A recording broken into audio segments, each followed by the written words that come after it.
This is Public Occurrences, both foreign and domestic. And now your host, Michael O'Fallon.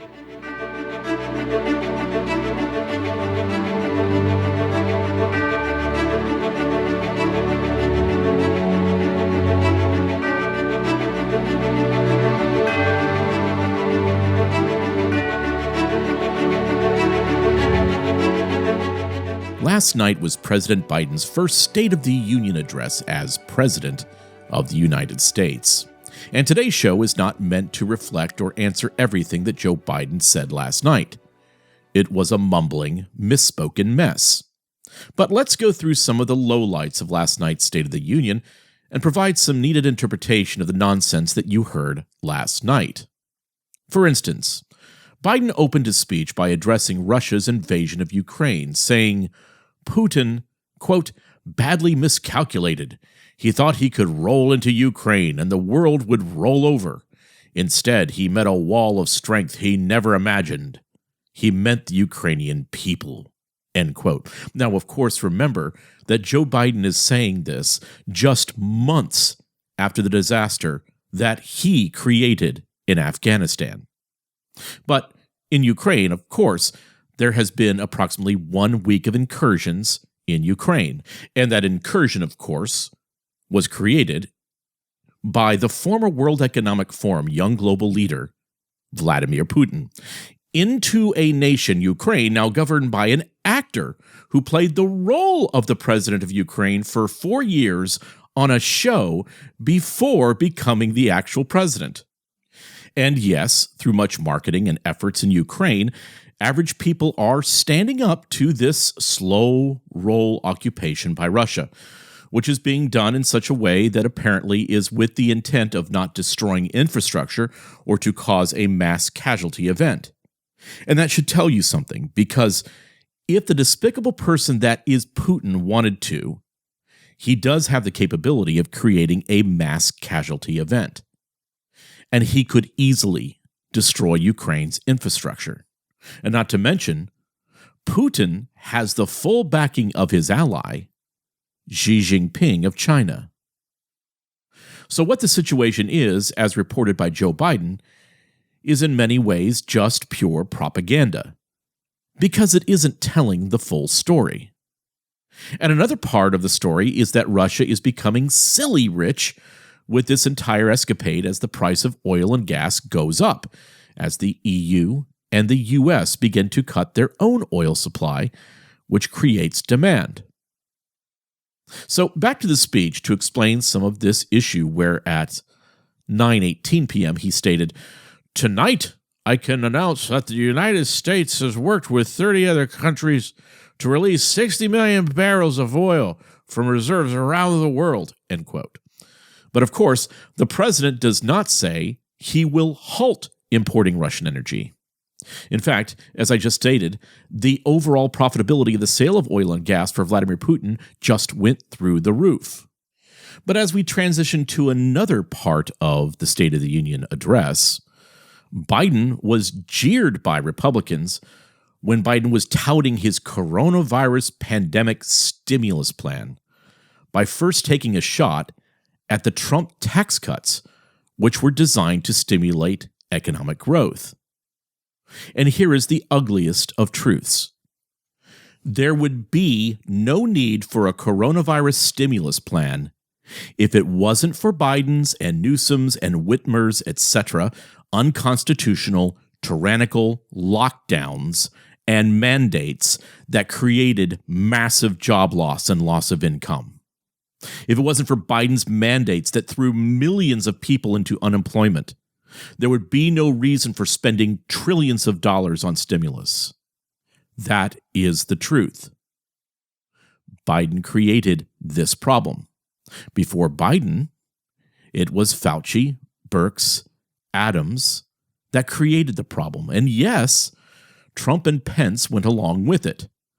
But eventually, within a few months, in 2020, Trump woke up and could see that this was all economic suicide. But there would be no need for a stimulus if it weren't for the United States adopting the COVID policy of draconian lockdowns that the Chinese communists told us that we had to embrace to beat the virus. So when Biden said, quote, "Freedom will always triumph over tyranny," end quote, this audacious claim from Biden comes just a few months after the president tried to force the coronavirus jab on American workers against their will. He pushed his administration to work with big tech to censor his political opponents.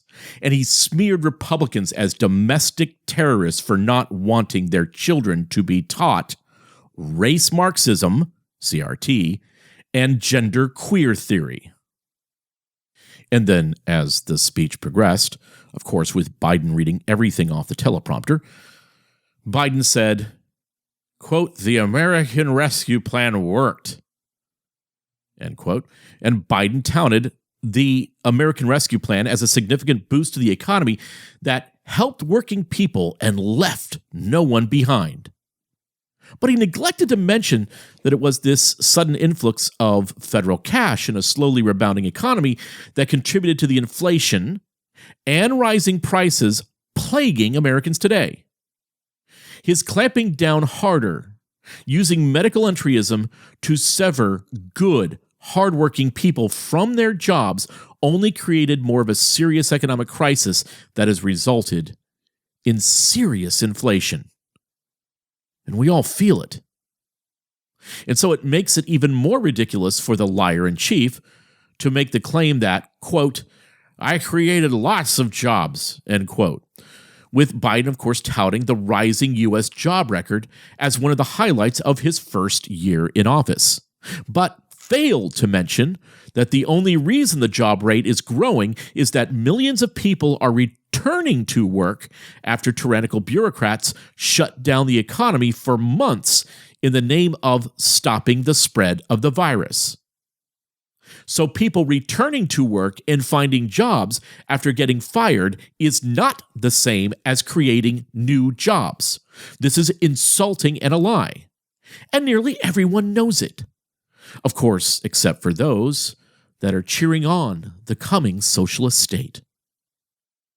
Well, then Biden goes on to say that, quote, "Buying American products is priority," for his administration, of course, that has conveniently avoided reinstating U.S. energy independence by cutting off Russian oil supplies and lifting his ban on American drilling.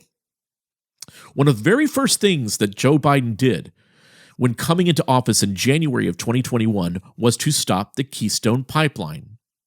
He reduced our own production of oil and gas. He stopped the exploration of new sources of gas and oil.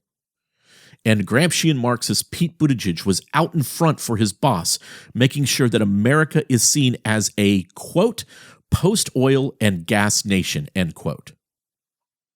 And so, Joe Biden made America dependent not on our own American gas and oil, but depended once again on the rest of the world. And that has done everything necessary to ensure that gas and oil prices have gone through the roof here in the United States, creating inflation, creating hardship for average Americans just trying to get by after 2 years of what was almost like a warlike scenario in the pandemic. So, no to Joe Biden. Buying and producing in other nations is his priority. Because if all of those nations are in this together, then they all profit too by your misery. Biden's lie also ignored the fact that the White House recently defended buying at least $1.3 billion worth of COVID-19 rapid tests from China to disseminate to Americans instead of relying on locally sourced ones. I mean, it's just one example. And then Joe's next big lie was, quote, "My plan to fight inflation will lower your costs and lower the deficit," end quote, Biden claimed. The truth is, however, that Biden's tax plan would result in a net increase in the deficit, totaling $367 billion over the 2022 to 2031 period, not counting any additional revenue that may be generated by additional funding for tax enforcement, according to the Congressional Budget Office. So with the deficit already spiraling out of control, with our dollar being reduced daily in value, Joe Biden's plan is to increase spending and the deficit. He is lying, which is what he does. And his lying only gets worse. Of course, now with the next Biden claim in the State of the Union, that was, and this is a doozy, quote, "We need to secure our border," end quote. Biden says that he wants to secure the southern border and that he's taking swift action to do so.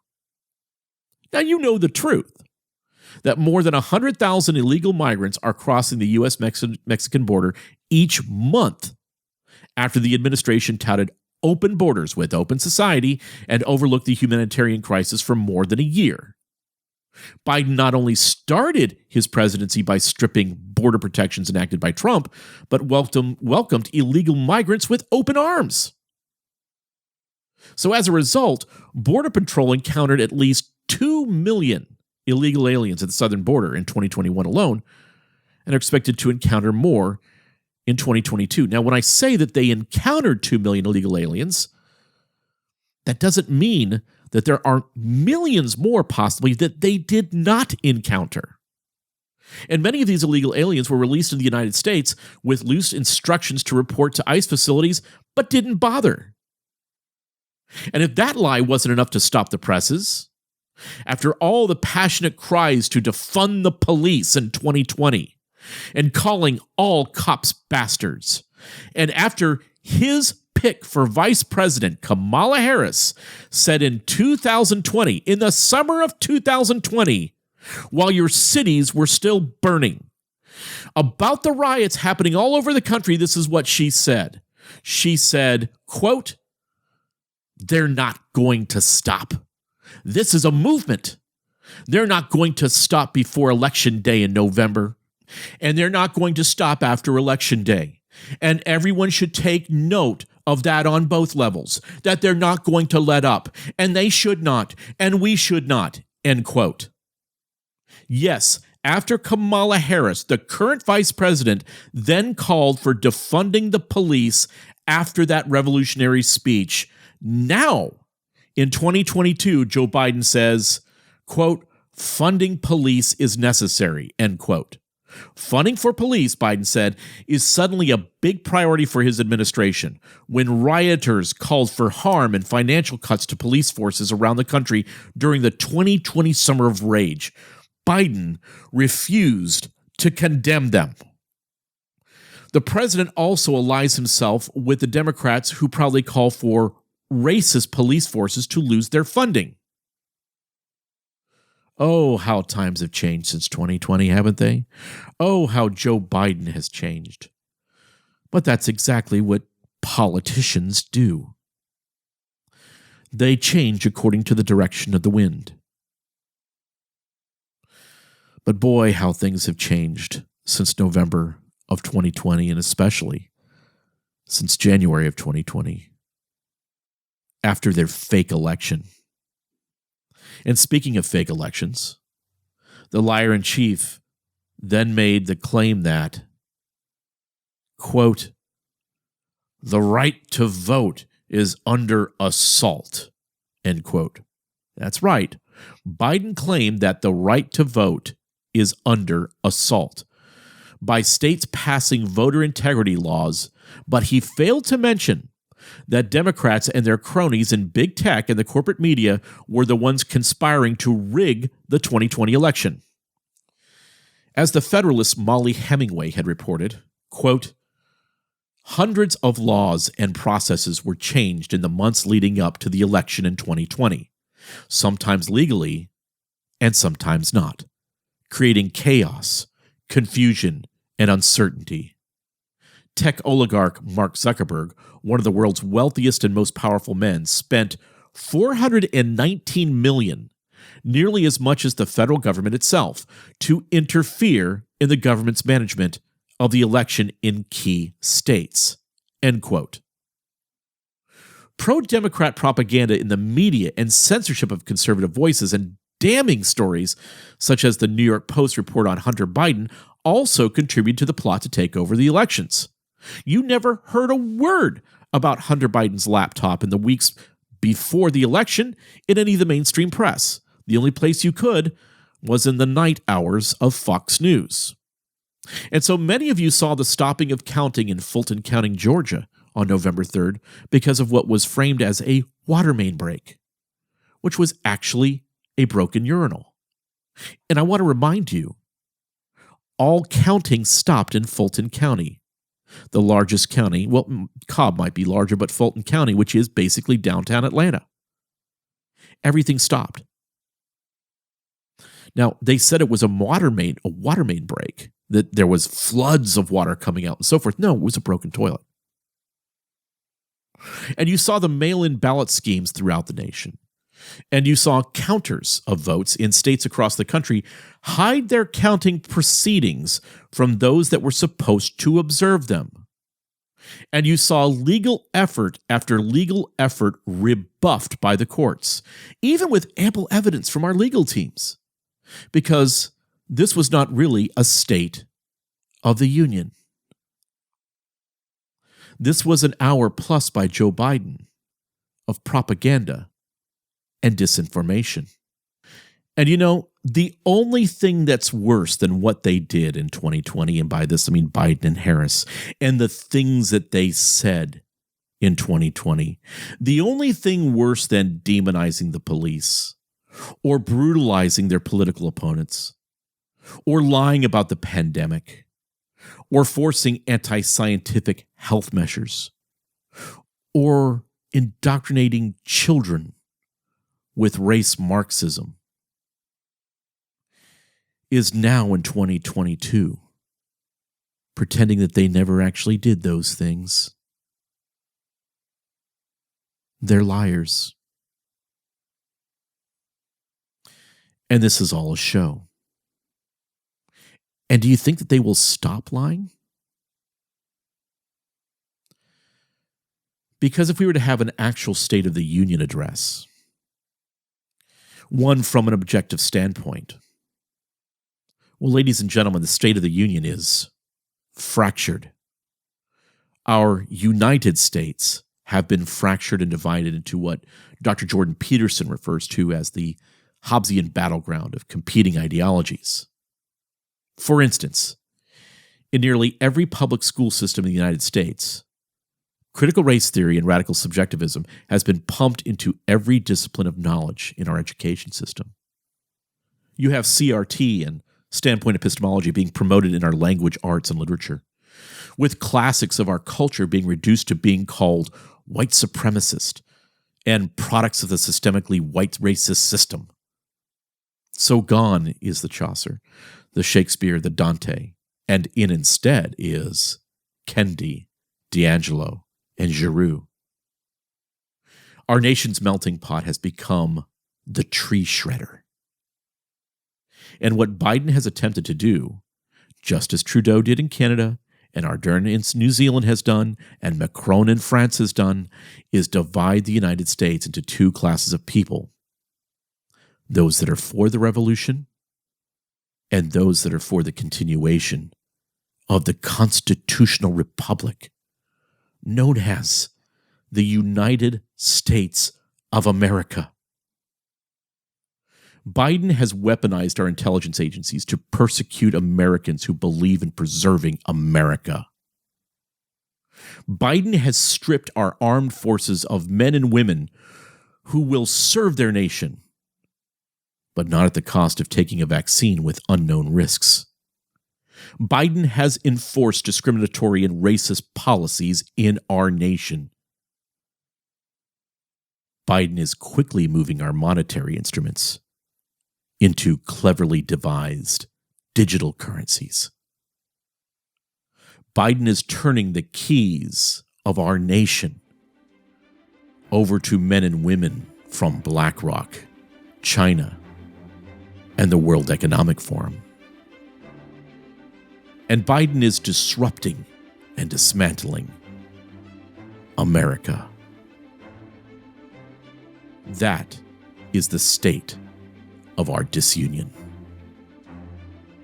I'm Michael O'Fallon, and this has been Public Occurrences, both foreign and domestic.